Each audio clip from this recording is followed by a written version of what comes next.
Et salut à tous, c'est Furieux. On se retrouve pour une nouvelle vidéo sur Senseiya Awakening KOTZ. Vidéo que vous attendiez, la review du fameux Shaka Arayashiki. Car j'ai eu la chance, effectivement, de le loot. Tout d'abord, avant de commencer la vidéo, je vous rappelle que vous pouvez m'aider tout simplement en créant un compte sur My Music Taste, puis de cliquer sur le lien dans la description afin de faire un make pour Dreamcatcher et ainsi me rapporter des points et me permettre d'avoir une récompense la prochaine fois qui viendront en France. Je vous rappelle également que Utip est disponible, vous trouverez également le lien Utip dans la description. Maintenant, petite mea culpa. Lors de la vidéo sur le Jamir, normalement quand on regardait le Jamir, il n'y avait que 16 personnes de qualifiées par région, ce qui nous a fait penser que effectivement il y avait 16 personnes de l'Europe et 16 personnes de l'Amérique. Malheureusement, encore une erreur de traduction, j'ai envie de dire, c'est assez fréquent. Donc du coup, il y a bien 32 personnes comme sur la SEA et c'est 32 Européens. Ce qui est une bonne nouvelle en soi, parce que honnêtement, 16 personnes qualifiées pour le Jamir, ça aurait été très compliqué. Là, ça va permettre effectivement d'avoir un peu plus de liberté dans les mouvements. Maintenant, voilà.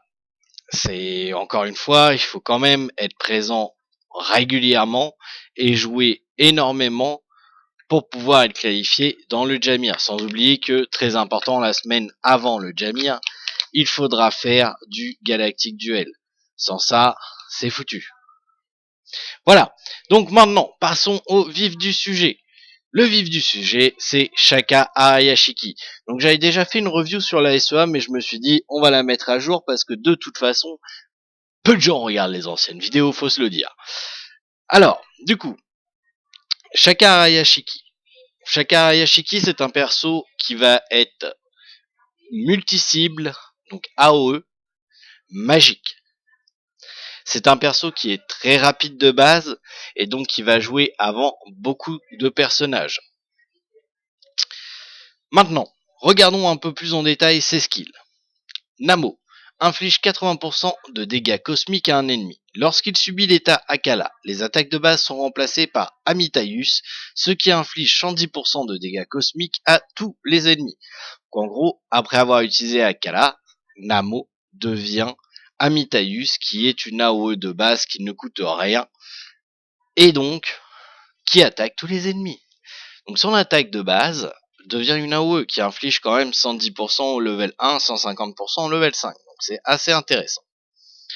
Enfer sanguinaire, qu'on appellera communément la flaque, invoque un enfer sanguinaire sous un ennemi. Chaque fois que l'ennemi lance un coup fatal, n'inclut pas les unités invoquées, il reçoit des attaques de bain de sang correspondant au nombre d'unités tuées, avec 400% de dégâts cosmiques supplémentaires par unité tuée. L'enfer sanguinaire disparaît quand l'ennemi affecté meurt. Seul un enfer sanguinaire peut être actif à la fois. Les bains de sang ne peuvent pas se cumuler. Explication. Par exemple, un Aiolos. On a vu Shaka Arayashiki est rapide et vous verrez qu'au tour 1 vous avez tendance à faire autre chose que attaquer avec Akala. Shaka Arayashiki est rapide. Vous voyez qu'il y a un Aiolos en face. Eh bien, à ce moment-là, ce que vous pouvez faire, c'est mettre un enfer sanguinaire en dessous de ce bain de sang, enfin de ce Aiolos, et si Aiolos one-shot un ennemi, vous allez avoir les dégâts du bain de sang qui vont être activés. Et c'est quand même au début 320%, moi j'ai dû l'augmenter à cause du Shrine, parce que vous ne pourrez pas passer le Shrine Elite sans le bain de sang de Shaka Araya, du moins pas actuellement, pas jusqu'au 8ème sens. Et bien du coup, je peux vous dire qu'il va hésiter à taper avec son Aiolos. Parce que s'il tape avec son Aiolos, derrière il se reprend 400% de dégâts cosmiques. Donc, on va juste faire un petit comparatif. Mon Aiolos qui est 80 aussi, qui a sa flèche d'or level 3, c'est 460% de dégâts. Donc en fait, lui va infliger 460% de son attaque physique.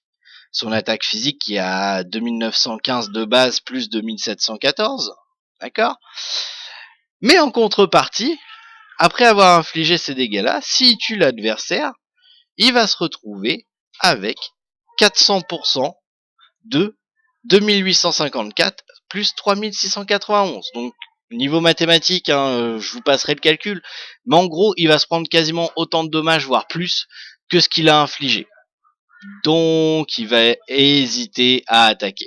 Ça peut être un effet dissuasif, pareil sur Chion, ça pourra être un effet dissuasif. Akala, élève vers la divinité, inflige immédiatement 240% de dégâts à tous les ennemis et remplace l'attaque de base Namo par Amitaius. Dure 2 manches d'action. Donc ça, en fait, simplement, c'est une grosse AOE qui va taper tous les ennemis en cosmique. C'est le sort que vous allez utiliser un tour sur 3, globalement. Suprématie des mauvais esprits. Avant chaque action, incite les esprits maléfiques à dévorer, purifier tous les effets négatifs d'une unité alliée.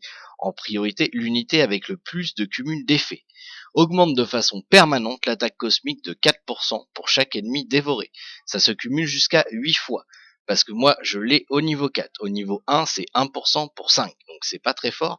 Par contre, quand vous allez commencer à taper le level 4, level 5, ou c'est 4 ou 5% cumulable jusqu'à 8 ou 9 fois, ça commence à faire un bon bonus. C'est pour ça que d'ailleurs, vous allez voir de moins en moins de runes décélérator, de runes jacinthe, de trucs du genre, parce que du coup, ça va renforcer le Shakara Yashiki adverse.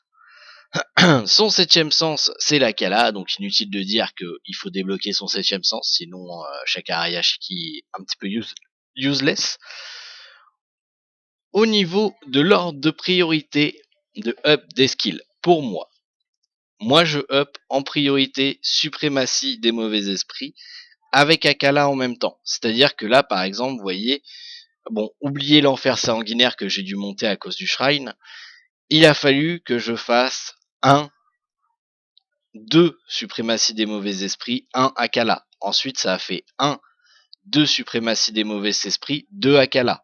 Ensuite, 1 Namo, 3 suprématie des mauvais esprits, 2 Akala, et ainsi de suite. Donc en gros, je les monte côte à côte, avec en priorité la suprématie des mauvais esprits. Chacun est libre de faire ce qu'il veut, j'en ai vu qu'il ne montait absolument pas la suprématie des mauvais esprits, mais moi je pense que contre une Team Freeze, contre tout ce qui est debuff, silence et compagnie, c'est bête de se priver d'un buff de 5% par effet négatif clean. Surtout que c'est dur tout le combat, donc ça se retire pas. Moi c'est comme ça que je le monte. Au niveau des liens, donc Shaka Ayashiki a un lien avec le Shaka normal. Ouh, surprise. Ça va augmenter l'attaque magique de 4% si vous avez le level 5, enfin 5 étoiles, et de 5% si vous les avez tous les deux 6 étoiles. Honnêtement, Shaka 5 étoiles, c'est super, et Shaka Ayashiki 6 étoiles, c'est la base. Donc vous aurez forcément ce lien-là. Ensuite, vous avez un lien avec Shura, Camus et Saga. Malheureusement, pour l'instant, je ne monte pas Shura et je ne monte pas Camus, donc il a pas beaucoup de ses attaques. Mais vous voyez, vu que c'est Shaka Ayashiki et que c'est un perso qui est nécessaire dans énormément de modes de jeu et qui va vous aider au moins à les passer beaucoup plus facilement, parce que c'est vrai, il y en a beaucoup enfin il y en a beaucoup, il y en a certains qui paniquent à chaque fois que je dis quelque chose. Il faut vraiment vous mettre dans l'idée que je prendrai pas de filtre. C'est-à-dire que je vais dire ce qu'il est. Et Shaka Ayashiki, si vous l'avez pas, bah le Shrine Elite, vous le passerez pas, à moins d'être dépendant de quelqu'un d'autre avant le 8ème sens. Voilà, c'est tout. Voilà, donc il faut en être conscient. Maintenant, vous pouvez très bien vous amuser sans Shaka Ayashiki. Par contre, clairement, vous pouvez oublier le top PVP et le Shrine Elite si vous avez personne pour vous aider. Voilà. Donc, faut en être conscient, il y a des persos comme ça qui sont importants à avoir. Shaka Ayashiki en est un. Surtout que ce qui me fait peur, très honnêtement, c'est le Never écrit en gros majuscule sur l'annonce de la bannière. Alors j'espère pour ceux qui ne l'ont pas eu que ça sera pas Never qui va revenir à un moment donné, parce que sinon ça va être comique. Après j'ai peur que justement ça soit long avant qu'il revienne. J'espère pas pour vous, j'espère que ça va revenir assez rapidement comme la SEA, parce que je sais qu'il y en a plusieurs qui ne l'ont pas eu, même chez Ark, il y en a qui ne l'ont pas eu, mais c'est dommage, c'est un perso qui est quand même super important et super utile. Voilà, donc maintenant, on va aller voir un petit peu ce que ce que ce Shaka Hayashiki fait dans le contexte. Donc, on va commencer par un petit coup de PVP. Je vous avais gardé les trails d'arène pour ça. Allez, hop, c'est parti. Donc, le Galactic Duel n'est pas ouvert, hein, parce que, bon, j'essaye de faire les vidéos quand je peux. Et là, en l'occurrence, j'avais un créneau, donc je le fais. Alors, vous voyez, on va partir là-dessus. J'aime bien, les gens crient après ma femme, mais ils ont toujours pas compris que ma femme était complètement sourde et qu'elle n'entendait rien. Et c'est pas une joke, hein, elle est vraiment sourde, hein, elle est handicapée pour ceux qui savent pas, donc elle a un implant cochléaire, donc elle est vraiment sourde. Donc moi, ça me fait rire à chaque fois que les gens essayent d'appeler ma femme. Ça marchera jamais.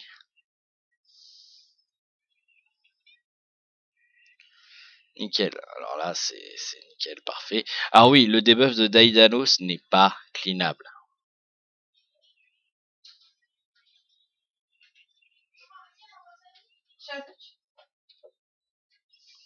Donc là, on m'a bloqué mon Shaka. C'est pas grave, on va debuff.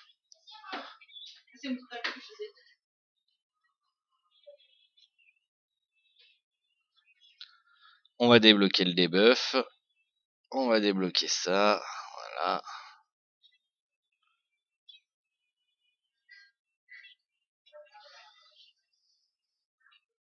Donc, vous voyez, son Akala, il a pas fait beaucoup de dommages.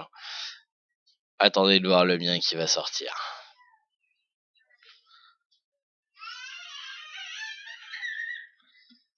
Et maintenant, on est bon. En plus, il l'a ralenti, donc je vais pouvoir mettre double tour.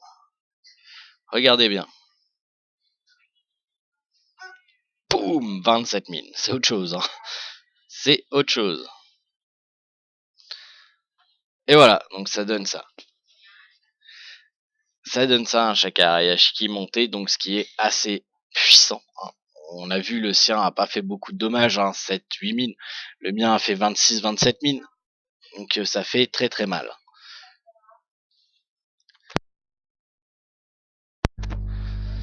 Allez, on va aller faire un autre combat.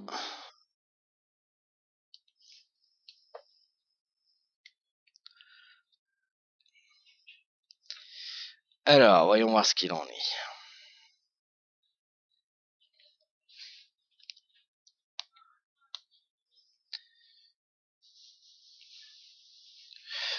Alors, est-ce que ça va bien le faire avec Shaka? Oui, ça devrait bien passer. Hop, allez, c'est parti.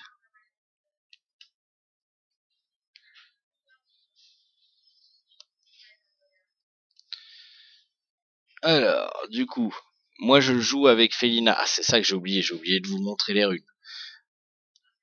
Personne ne me dit rien aussi. Alors non, j'ai oublié de vous montrer les runes, je vais vous les montrer juste après. On va finir l'expérience PVP et après on passera en mode je vous montre les runes. Ce qui serait mieux en soi, effectivement. Ouais. Ah, son saga il fait bobo quand même. Hein. Son saga fait bobo. Malheureusement c'était la dernière fois qu'il jouait.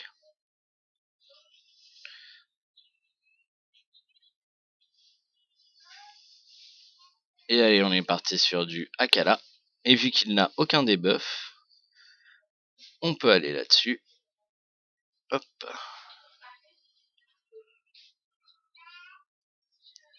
Vous voyez, hein, midlife. Hein, et une Akala. Hein.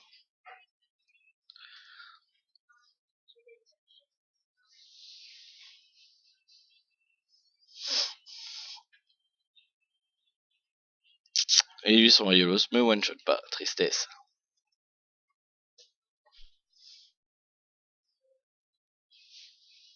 Hop. Et comme j'avais dit, hop, pas de debuff. Comme ça, prochain tour. Akala, le retour. Donc là, bah, on debuff. Hein. Allez, on debuff. Encore.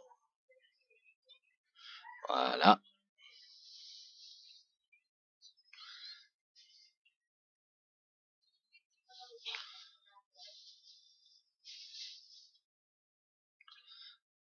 On empêche. Et voilà. Toujours pas de chacun. Ça aurait pu être dangereux, hein. J'aurais pu prendre sévère. Mais là, boum, 21 000. 21 000 et j'avais les debuffs d'Aiolo sur le cul en plus de mes buffs, donc c'est à peu près le chiffre de base qu'il faut retenir. Ça fait à peu près 24 dommages mon Akala. On continue, troisième combat.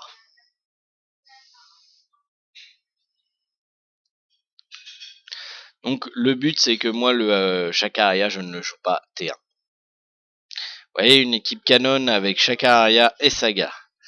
C'est très coûteux, mais quand ça passe, ça fait super mal.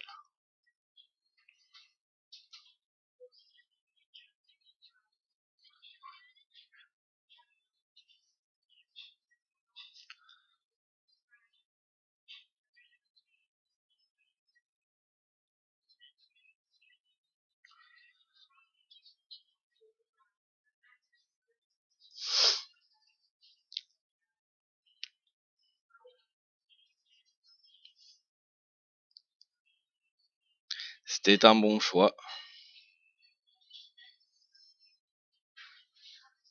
Et maintenant, Akala. Boum. Oh, qu'est-ce que c'est violent. Qu'est-ce que c'est violent. Hop. Allez, viens là. Et alors, papa.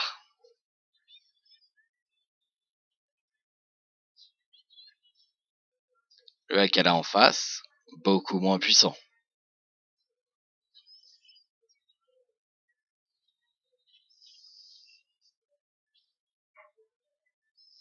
Là, va y avoir des morts.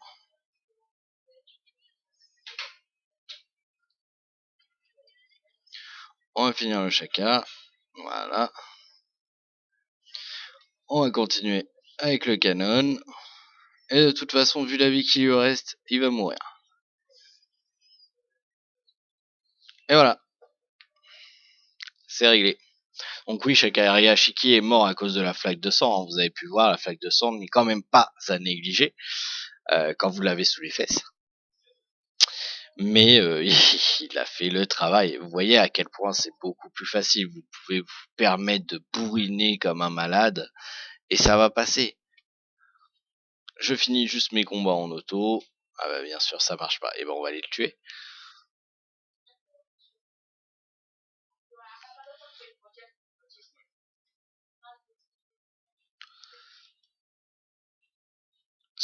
De mémoire j'ai la même équipe pourtant en auto. Je trouve ça bizarre. Ah ok ouais je vois.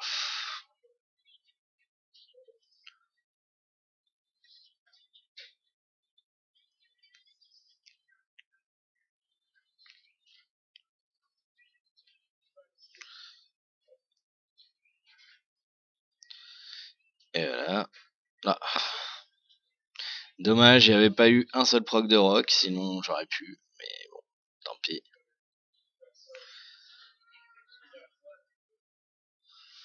Donc là, on va silence lui, parce qu'il me fait chier. Vous allez le voir de plus en plus, hein, Daedalus, ça va être de plus en plus présent. Donc là, hop.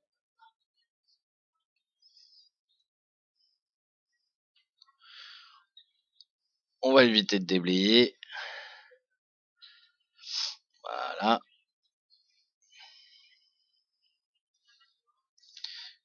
Là, on sait que son Doko ne jouera pas. Donc ce qu'on va faire, c'est qu'on va enlever la Luna.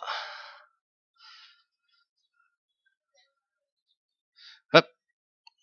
Le Doko a tué le Kiki. Boum, plus de Doko. Tristesse.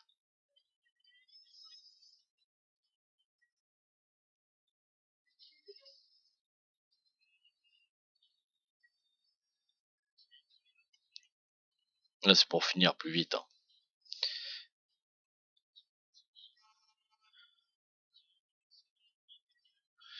Ah là là. Et voilà. Et Shekaria, coup de grâce. Vous voyez, un 13 000 sur une attaque de base avec Felina, ça fait mal. Ça fait très très mal.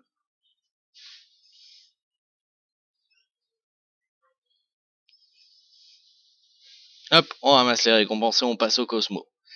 Tac, bon, même si tout le monde commence à savoir comment Shaka Hayashiki doit être équipé en Cosmo, voilà.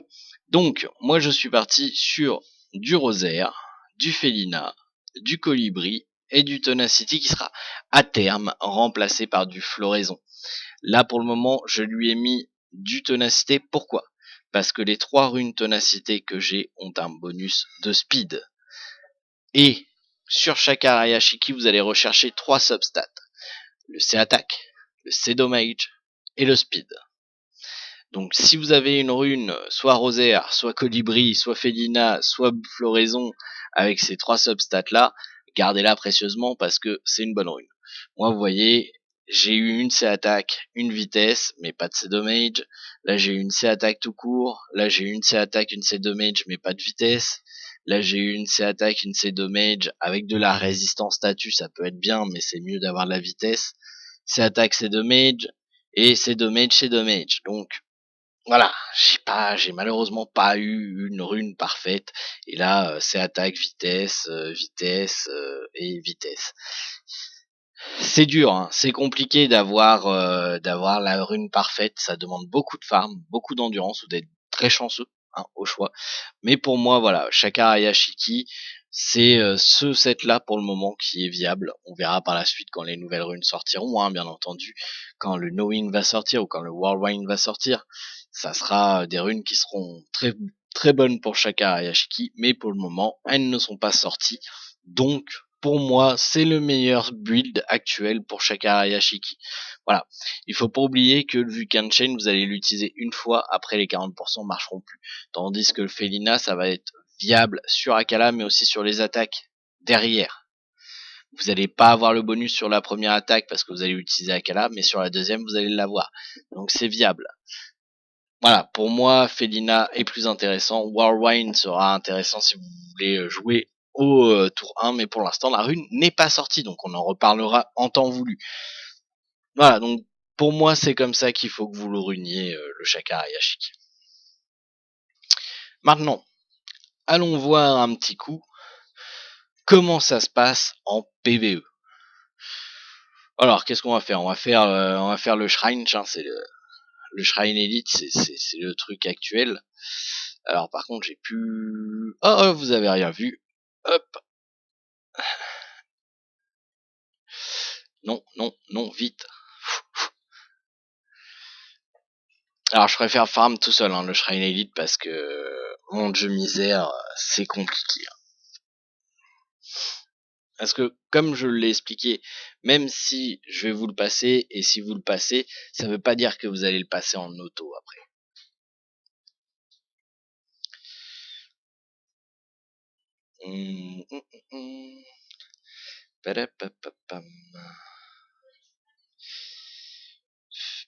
Je sais même plus ce que j'utilise. Ça, c'est ma team pour farmer en auto le coffre, mais c'est pas ça que j'utilise pour le shrine normalement.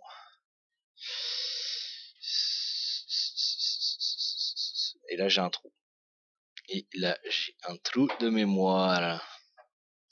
C'est pas grave, on va essayer comme ça quand même. Ça devrait bien se passer. Ah, alors l'avantage, je vais vous montrer en auto, hein. L'avantage, c'est vraiment que une fois que vous l'avez passé, les shields qui apparaissaient sur les shrines avant vont complètement disparaître. Et donc ça, ça vous permet de le passer beaucoup plus facilement, forcément.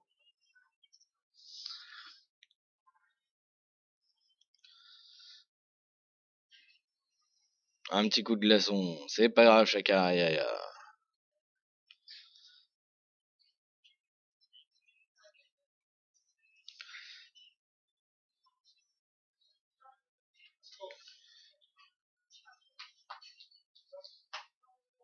Hop, c'est réglé.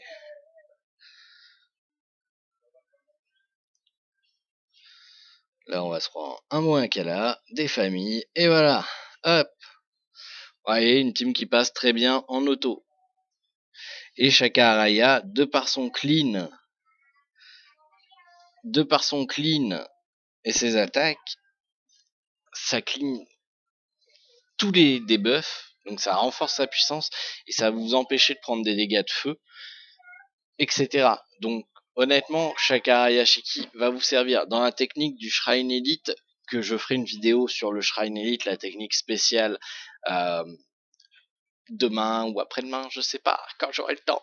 Je vais essayer de faire ça au plus vite. Eh bien, il est indispensable avec la flaque de sang. Sans ça, ça ne passera jamais. Donc il faut absolument que vous ayez Shakara Yashiki dans votre équipe pour le passer la première fois, le Shrine Elite. Après, vous pouvez très bien faire un farm sans Shakara Yashiki, bien que Shakara Yashiki simplifie vraiment beaucoup les choses. Voilà. Donc, vous voyez, en termes de ratio, hein, il a utilisé 4 d'énergie à YOLO Suite. On est sur un ratio simple au double, à peu près, pour simplifier. Donc, on est sur un perso qui fait énormément de dégâts. Et surtout, à YOLO, ça a permis de one-shot le Shrine Rouge. Et Shaka Yashiki a clean tout le reste, en gros. En gros, c'est ça qui s'est passé. Donc, pour tout ce qui est perso, enfin, tout ce qui est PvE avec plusieurs ennemis, alors pas les boss, attention, Shakara Yashiki en boss de légion, vous l'oubliez, hein. Même le titan, honnêtement, Shakara Yashiki, c'est pas le best. Pour tout ce qui est PvE avec plusieurs ennemis, Shakara Yashiki est un must-have. Il n'est pas indispensable dans tout, d'accord. Il est indispensable sur le Shrine Elite, pour le moment, mais il va vous simplifier la vie. Voilà. Donc c'est à peu près tout ce que je peux vous dire sur Shakara Yashiki, c'est déjà pas mal, hein, vous me direz. Sur ce, pour le live, je ne sais pas quand est-ce qu'il y aura un live, j'en ai aucune idée. Au plus tard, mardi soir, quand je serai revenu en France. Sinon, bah, si vous êtes abonné, enfin si vous suivez ou vous êtes abonné sur la chaîne Twitch, vous aurez une alerte si je fais un live, mais ça sera à base de live sauvage. Je ne peux absolument pas planifier actuellement comment je vais faire mes lives. Par contre, ce que je peux vous dire, c'est que je vais essayer de vous sortir la vidéo demain ou après-demain sur le Shrine Elite, sur la technique de comment le passer. Vous pouvez déjà, n'empêche, trouver cette technique-là sur la chaîne si vous regardez dans les vieilles vidéos. Et oui, il va falloir faire défiler parce qu'elle doit être loin. Sur la version SEA, qui est globalement la même version, enfin la même strat que sur la version globale. Sur ce, je vous souhaite de passer une excellente journée et je vous dis à très bientôt pour une prochaine vidéo ou un prochain live. Allez, salut tout le monde!